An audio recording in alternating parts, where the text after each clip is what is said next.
Hello, I'm Chris Williams from Read Comics They're Bad For You, the name of my YouTube channel. Or if you're watching this on BitChute or Library, the name of my channels on those two websites is Comic Freak. Kevin Feige thought his fight for a female MCU movie might cost him his job. That is a complete and utter lie.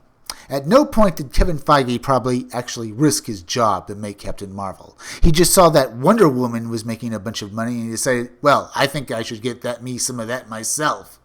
So let's read this article and see what he has to actually say about himself. I bet it's just all lies. And hyperbole. Marvel Cinematic Universe star Mark Ruffalo has revealed details about Marvel Studios boss Kevin Feige and his fight for a female-led superhero movie. The journey to the first female starring film has been a long one for the MCU. In fact, despite whatever good intentions they may have had, the DCEU beat them to it with 2017's Wonder Woman. Marvel then released Ant-Man and the Wasp in 2018, which became the studio's first film with a female character's name in the title. However, at that point, no woman from the MCU had led a movie of her own.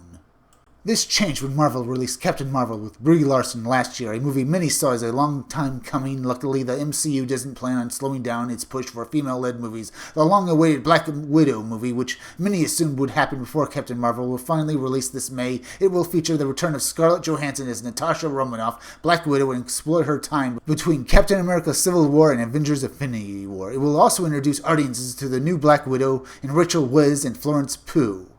My oh my, Disney, you're so progressive, giving us two Black Widows instead of the original one that everyone actually loves. With two Black Widows, probably everyone is going to hate because they're not Natasha Romanoff. They're not Scarlett Johansson. So, what can I say? Go ahead, Disney. I'm sure this won't backfire horribly in your face.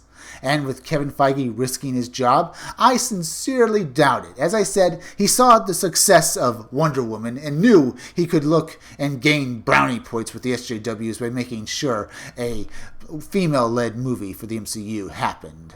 And look how that turned out with him. He got Brie Larson in Captain Marvel, and everyone pretty much hates that movie because it only made its money on the coattails of the Avengers Infinity War success.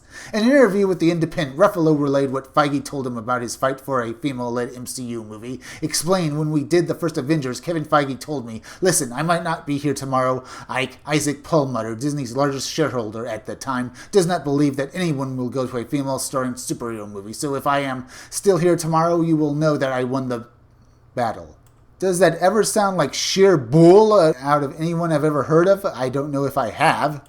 But to me, it just sounds like bull, and I can pretty much tell, and anyone can tell when they're just lying. Ruffalo also gave credit for Feige for pushing the issue, saying he changed the whole Marvel universe. We now have a gay superhero on the way. We have black superheroes. We have female superheroes. No other studio is being that inclusive on that level, or being that stupid and just giving us the surface politics and nothing actually to chew on. These kinds of politics is what ruined Marvel Comics and is currently ruining DC Comics. If Kevin Feige continues to push this angle, he is going to surely ruin the MCU because apparently he's always been an SJW quack, or at least as people have said, a businessman. And for some odd reason, he's getting bad information on this because it's going to ruin his Marvel movies. Or that could explain why he's trying to get into Disney's Star Wars, because if he continues on this path, he looks like he's probably just going to wash his hands of the MCU and get out of there as quickly as possible before the entire thing implodes. But I have my doubts this won't lead back to him and it won't end up looking very bad for him in the future. The rest of the article is basically Ruffalo's giving us a heads up on what is coming out on the, Disney Plus streaming service, as well as what new movies, and about how the fact that they're entirely or partially made of entire casts of minorities or women, and that WandaVision will be out later this year. It's just a bunch of hyperbole and just basically Disney just trying to, advertise their streaming service. So don't pay it much attention. It goes on to saying it's so progressive, so brave that this actually happened, that Kevin Feige risked his job, and that now they're basically saying, watch this stuff on Disney Plus, watch our movies, you will enjoy them, and you will be stunning and brave too. That bell went off just the right moment, don't you think, folks? But yeah, this is not good. This is all just crap. Yes, people wanted a female-led movie. They wanted Natasha Romanoff to have a movie back in 2013 or so. Not 8 years later, not after she's been dead. I hope this movie will blow.